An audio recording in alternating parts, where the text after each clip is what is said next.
So what are the reasons for why Sri Lanka is going through this massive economic crisis? We look at 5 causes and 5 consequences. Cause number 1, Sri Lanka has a massive debt problem that's been caused by Chinese infrastructure funding. Through its Belt and Road Initiative, China had funded projects worth $5 billion. Sri Lanka is on the verge of defaulting on that. They've requested China to restructure that debt, but Beijing has said no. Cause number 2, the tourism sector. 2 years of the pandemic has completely battered the tourism sector in Sri Lanka. Remember, anywhere between a fifth to a fourth of Sri Lanka's revenues come from the tourism sector, and that's been completely gutted as a result of the pandemic.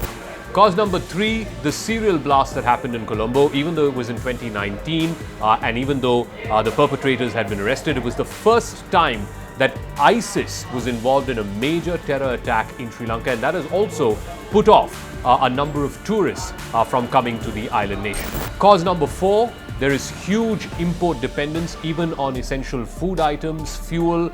Remember, a bulk of Sri Lanka's fuel is imported from countries like India. So there is huge dependence on imports, both for essential items as food and even things like petrol and diesel. And cause number 5, about 6 or so months ago, the Gotabaya Rajapaksa regime, after he became president, one of the first things that they announced was to have all organic farming. So no fertilizer, no chemicals, no pesticide. And that, of course, led to a huge crisis in the agriculture sector, particularly in the tea industry. Remember, tea is a big export industry in Sri Lanka, and the tea industry took a huge hit because of this ban on all chemicals, fertilizers, pesticides, etc. So what are the consequences of this huge economic fallout that we're seeing in Sri Lanka?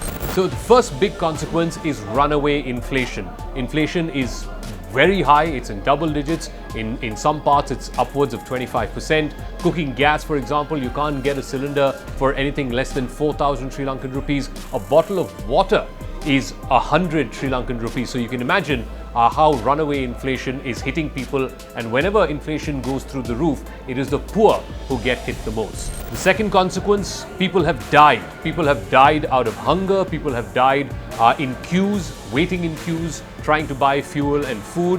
So at least 3 people have died across the island nation just waiting in queues. And remember, it's been high temperatures as well through the months of February and March. So that is also adding to the woes there. Consequence number 3, things have gotten so bad, at least as far as the fuel situation is concerned, that the army has had to be deployed at major fuel stations in big cities like Colombo. The fourth big consequence, even student exams, school exams as well as university exams have been postponed because there is a shortage of paper, and paper happens to be, again, one of the most imported commodities in Sri Lanka. And number 5, this is naturally leading to a lot of people escaping from Sri Lanka. Just this week, we have seen the first batch of refugees arrive from northern Sri Lanka into Tamil Nadu.